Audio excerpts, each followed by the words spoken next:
The last thing that we must not forget is that God always has a purpose for the valleys in our lives. Now this one sometimes is hard to figure out. What is He trying to teach me? What is He trying to do? It may surprise you to know that we can't become who God wants us to be without valleys. You say, I want to be like Jesus. Then you're going to need to have some valley experiences. There's no shortcut to becoming Christ-like. And in order to develop into spiritually mature Christians, we have to experience the valleys in life. Notice what the psalmist says again, Psalm 23, verse 4. He says, thy rod and thy staff, they comfort me. I don't know how many of you have ever heard of a man named Philip Keller. He has written a book entitled A Shepherd Looks at Psalm 23. How many of you have ever heard that book? It is a great book and I highly recommend it. Philip Keller is a shepherd and he wrote an entire book on Psalm 23. And it'll give you what I call the shepherd's perspective of this psalm, and it'll open your eyes to some things that you've never seen in Psalm 23.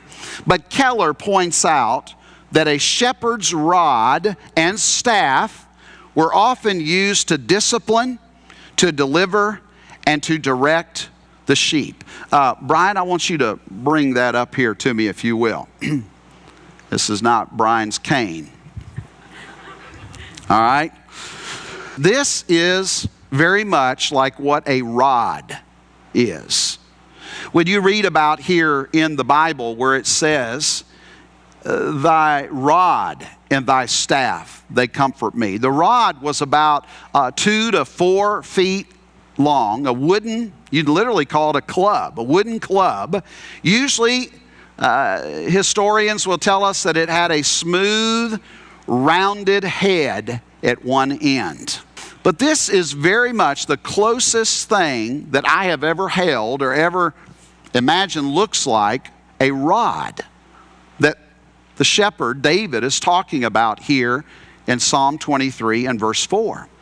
And Philip Keller in his book says that at a very young age, a shepherd will learn how to throw a rod with incredible accuracy. A shepherd will use this to throw it. You say, why would they throw it? Well, if a sheep started to wander off on its own, the shepherd would spot that sheep getting away from the flock, wandering away, and take that rod and throw it probably a little to the right of the sheep. And when it would land, that sheep would then get back with the rest of the flock.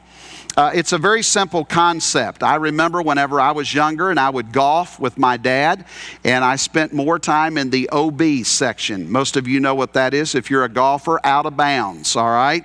And my ball was over there in the weeds, and I was constantly over there with my golf club looking around. And of course, my dad had already told me, now be careful for snakes. Be careful for snakes. There's snakes over there. Be careful. So I'm over there looking. And then he would take a ball and he would just throw it, unbeknownst to me. And I would hear that move. And I'd get back out of the way, thinking that a snake was there or something. That's the idea of it. You know, the shepherd would throw it just to the right or maybe to the left of that sheep. And it would scare the sheep and bring that sheep back with the flock. Sometimes that sheep would begin to eat around poisonous weeds, something that it wasn't supposed to be eating. And again, the shepherd would take that rod and throw that rod and cause that sheep to be suddenly startled and to get away from that poisonous weed that it was about to eat. It could be a predator that was about to attack one of the sheep, and that shepherd would take that rod and throw that rod and maybe stun or injure that wild animal that was trying to attack that sheep. The rod was a very important tool that the shepherd used.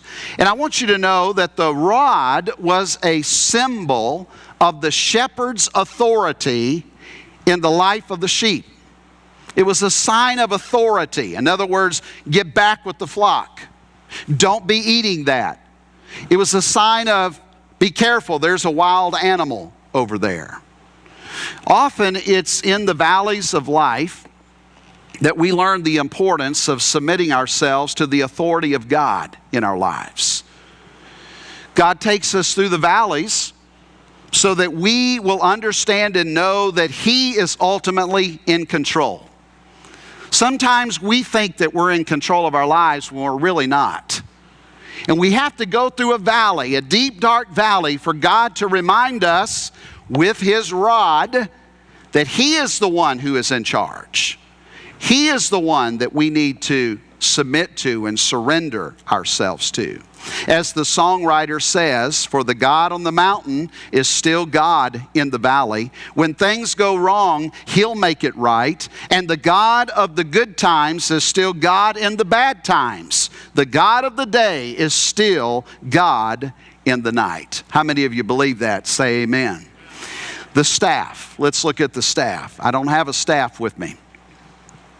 But all of us have probably seen a staff more than we've seen the rod.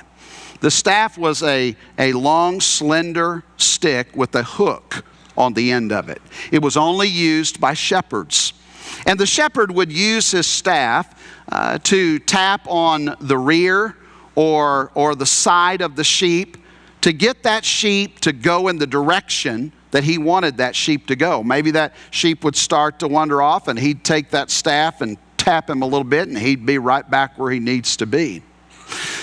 Sometimes that sheep might wander off and end up on the side of a cliff, somewhere maybe hard for that shepherd to get down and reach, and he would use that hook, and he would reach down with that staff and hook that sheep and deliver that sheep and pull that sheep back to himself.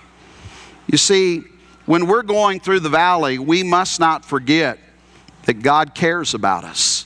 That staff that shepherd had was a symbol of his concern and his compassion for the sheep.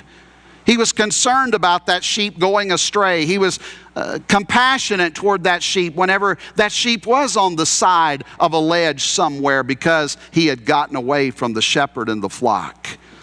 You see, God is always there to guide us. God is always there to help us through the tough times in life. You see what the psalmist is saying here when he says, thy rod and thy staff, they comfort me. What he is saying is, I'm thankful that God is at work in my life. That's what he's saying. And I'll tell you this, you will learn more important lessons in the valley than you will up on the mountaintop. That's where we spiritually grow. Not up on the mountaintop, but in the valley.